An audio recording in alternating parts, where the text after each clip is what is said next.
Ada orang yang haus kasih sayang. Ya pokoknya di mana-mana dia pengen disayang. Sampai jadi jablay karena jarang dibelai. Makanya bapak-bapak tolong istrinya itu dibelai. Supaya tidak haus kasih sayang ya. Yesus berkata kepada dia, saudara, dia bilang, kamu kan gak punya timba, bagaimana kamu kasih saya air? Sangat terbatas pemikiran dia, saudara.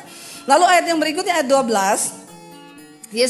Dia berkata, adakah engkau lebih besar daripada bapa kami Yakub yang memberi sumur ini kepada kami dan yang telah minum sendiri dari dalamnya ia serta anak-anaknya dan ternaknya. 13. Jawab Yesus kepadanya, barang siapa minum air ini ia akan haus lagi. Saudara, di mana-mana orang mencari air itu karena dia haus, dia pengen minum. Ya, tapi Yesus bilang sama perempuan ini, kalau kamu minum air ini, kamu pasti akan haus lagi. Saya kasih tema firman Tuhan ini, haus akan kepuasan. Ya, ini temanya dalam loh.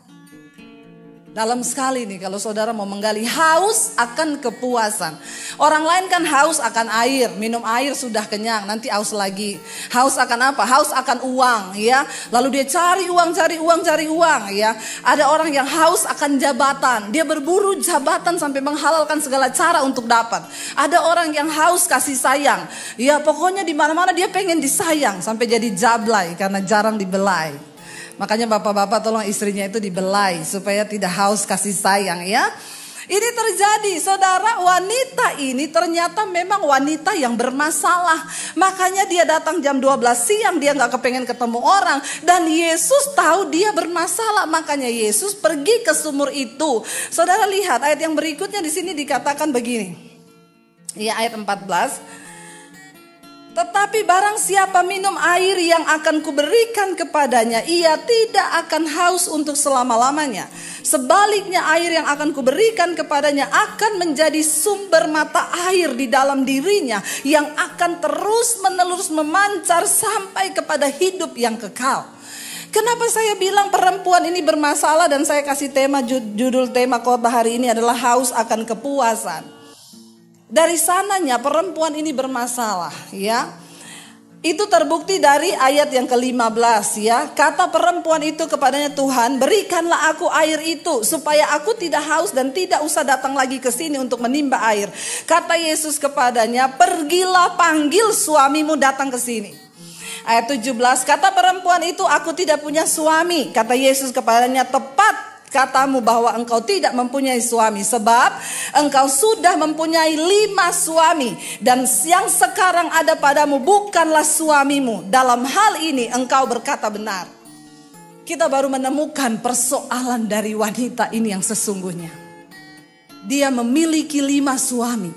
Yang 4 itu suami sah dan semuanya sudah bercerai. Dan sekarang dia tinggal dengan laki-laki.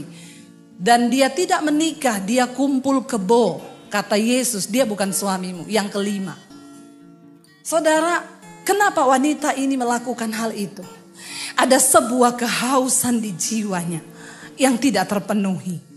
Dia berharap ketika dia menikah dengan suami yang pertama, mungkin kepuasan itu akan datang.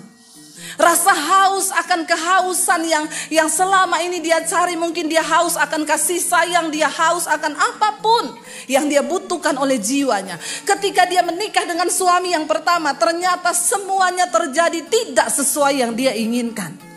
Lalu dia terpaksa harus mengakhiri dengan perceraian rumah tangga yang pertama. Kehausannya tidak terpuaskan.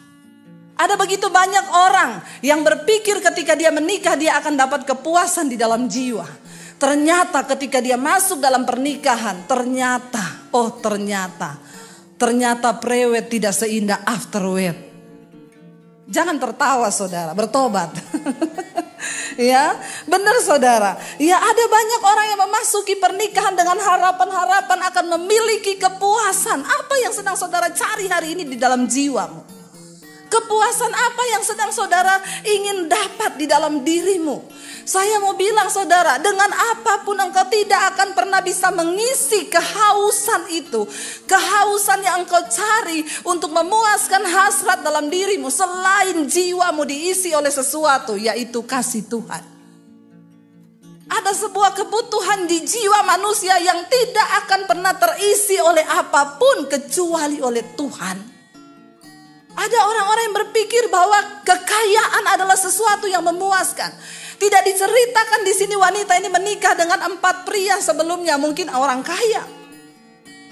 Ya, ada orang yang melandaskan pernikahan dengan kekayaan karena dia berpikir bahwa ketika dia memperoleh kekayaan dari suaminya maka jiwanya bahagia, jiwanya terpuaskan. Ternyata ketika dia memasuki pernikahan yang kedua, yang dia harap, saya percaya saudara, semua orang menikah gak ada masuk dengan pernikahan dan harapan yang tidak bahagia. Gak ada orang berpikir gini, saya mau menikah nanti 2 tahun cerai. Itu orang gila. Orang normal semuanya pengen membangun sebuah keluarga supaya bahagia. Supaya sebuah kehausan di dalam jiwa itu bisa dia didapatkan dalam pernikahan itu.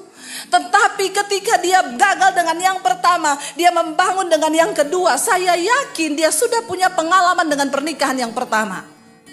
Mungkin dia bilang, pernikahan pertama dulu saya tertipu dengan suami saya. Dia cuma manis di mulut, penuh gombal. Jadi yang kedua saya akan cari laki-laki yang tidak suka gombal. Dia cari laki-laki yang to the point ngomong ya. Kalau gendut ngomong gendut. Walaupun marah tapi itu fakta. Ya. Ternyata setelah dia cari, dia menikah yang kedua. Ternyata kehausan di dalam jiwa tidak dia temukan dalam pernikahan yang kedua.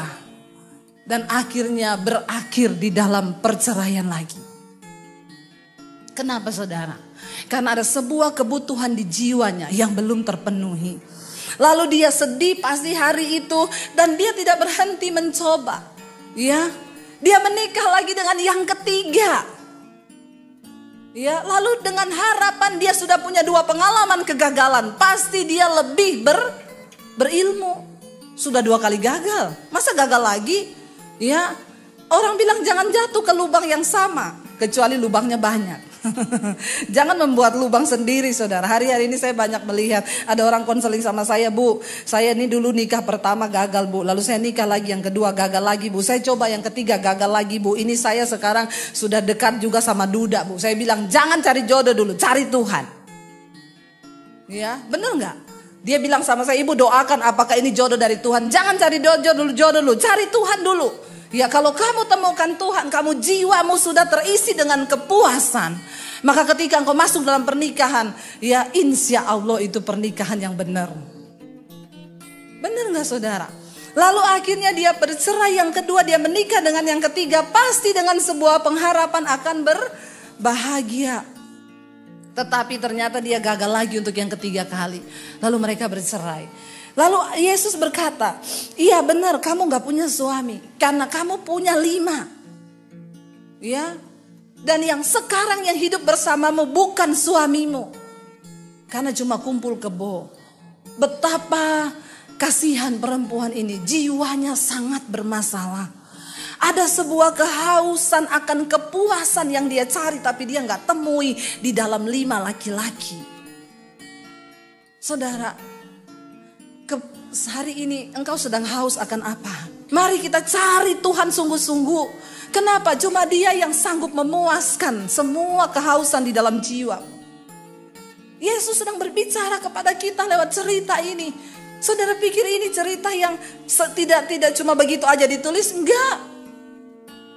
Perempuan ini adalah gambaran saudara dan saya.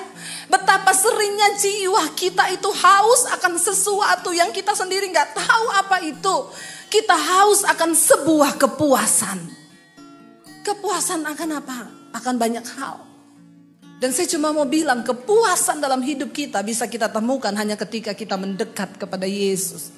Bahkan pernikahan yang dulunya engkau memasuki dan berharap engkau memasuki sebuah kerajaan yang di situ ada kebahagiaan, waktu engkau masuk dalam pernikahan ternyata engkau juga tidak menemukan harapan yang engkau cari.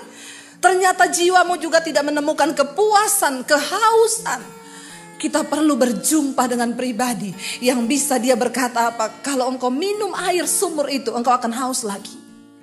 Tapi kalau engkau minum air yang aku berikan kepadamu, kamu tidak akan pernah haus lagi. Sebaliknya engkau akan menjadi sumber mata air.